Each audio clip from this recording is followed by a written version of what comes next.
Bachelorette alum Craig Robinson reveals drug addiction and suicide attempt. Is speaking his truth. During an interview on the Reality Steve podcast, The Bachelorette Season 6 alum revealed his history of drug addiction and alcohol abuse, culminating in a suicide attempt last summer. "I've been a drug addict and an alcoholic," Robinson said. As he recalled, he initially had a problem with alcohol that began in high school and continued through to fraternity life in college and into his adult life as an attorney.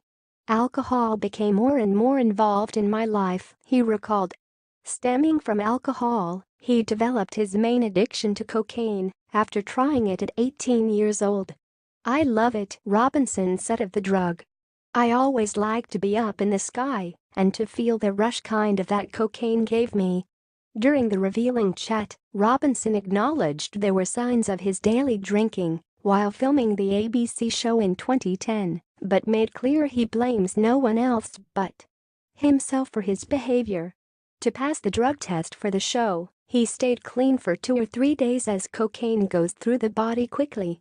Robinson noted that, despite his reliance on substances, he was able to conceal his additions from other people, had continued success at school and work and never had any legal trouble.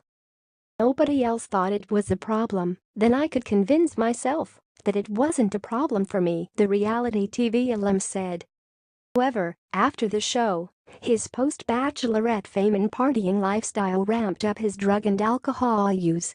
By around 2016, Robinson began doing cocaine on a more regular basis, describing the period as complete and utter misery. "Over the last 3 years things started to get really bad for me," he explained. Though he told himself repeatedly that it was the last time he would do cocaine, he wasn't sleeping and doing cocaine at home by himself throughout the night before crashing for 15-hour periods. Ultimately, he was so dependent on it that he would be tired and sluggish and need cocaine to bring him back to his baseline.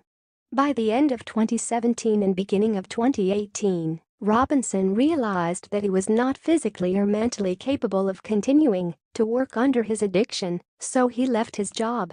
In February 2018, for 4 months, he was almost completely isolated from the world in his apartment, not responding to people on his phone, and in a period of depression. "I was thinking pretty deeply at that point about suicide," he said. In June 2018, he attempted to take his own life, but was fortunately unsuccessful. After typing out a suicide letter, drinking whiskey, taking cocaine and sleeping pills, Robinson tried to hang himself, but ultimately passed out instead. A month later, he broke down crying and admitted everything to his father during a car ride because he knew he was going to attempt suicide again once he made it back home, but did not want to die. Just days after, he checked into rehab. Now sober, Robinson is speaking out with the goal of helping others in his position. Hopefully this resonates with someone to know.